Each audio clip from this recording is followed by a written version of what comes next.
Nömrə şeyli. Hı? Ne varım ki? Avarım ki nədir? Bak gəlmsən? Ne geldim ki? Az qadan alım, gəl bir məməni yiyim ağır. Yaman eve geldim kabul elədim kalıbından sonra. Ha, kuzu zat lazım olar. Sikerim bunun kuzunun ağzını ha. Sürü sağ kurbandı. Gördüm bana gördüm. Bir amiri. Bızgırdım. Gönder gelin. Ne? Taksi gönder bir de müebbette götür gelin. Məhəbbət kimdir az? O değilsin ey ay gelin. Güzel kurban oğlum ay gelin. Az onun məməsini yiyim ha. Az qadan alım açındır. Alo. Alo. Neredesin kızım? Sağ ol ha qadan alım ha. Sen məməni yiyim ha.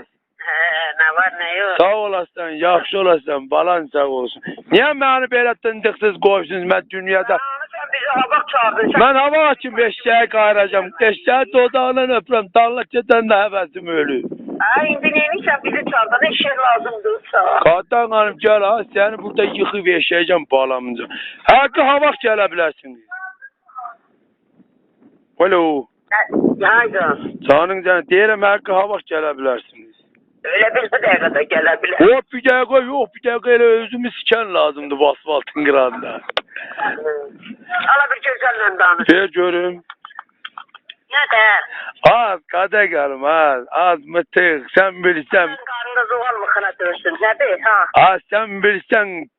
Sele bir sen tındın yüreğim benim yüreğimin düz başındadır. Öyle mi? Elnur. Sen öyle yüreğinle şey değilsen sonunda sen de yüreğin başı. Ha düz değilsen benim yüreğim mi var? Benim yüreğimi yiyip sana kim onun yürek yesin ağzın. Yüreğimin yağına kim tartılıp giydir. Ya de görüm ne değilsen ha? Ha diyeceğim zarafa sabah gelebilirsin ay kadın alım.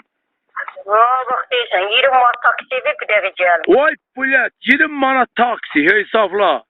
Ha bana. Ayrı. Öyle ne? Sen bir sen gelin manatım değil mi? Ay sen kadın alım ha 50 manatına sikerim onu. Sen ben 50 manattan aşağı düşürüm. O söhbəti yok ben bildim. Ha. Onda ver bak 50 manat. Şeyli. Onda ver bak 50 manatı vereceğim nesi de sikeceği bu dağın kellesinde. Ha? 50 manat verende bu dağın kellesinde nesi de sikeceği. Neyse defa değilsen. Belki ben bir defeden sonra beni sikim katmadı onda. O ben istiyorsan sen. Onda elimi tındığına sağlık gözüme sürteyim koy gözümün ölsün gözümün ölsün. Ay sağ ol. Ne oldu ya sattıklarından demişim de veriyle. Haydi balamın zarı getireceğim. Ya savağa ya bürsüyüne. Bak uşaqlarımın. Ha bak. Bak ya səhərə ya bürsüyüne. Bilsən mi? Emin göstərən bir iki kuzu satıb xaloğlu. Da pul dincildədir. Belə baxıram. Deyirəm sağ yazığım gəlir. Ha. Kur'an haqqı deyirəm ta dındıq deyib göyə çıxır. Balamın canı. Yırıttılar. Bir kuzu istedim onu da vermedi. Ha. Sen adam sanmaya. Adamlıktan çanarsan işte. Elə? Ha. Ha,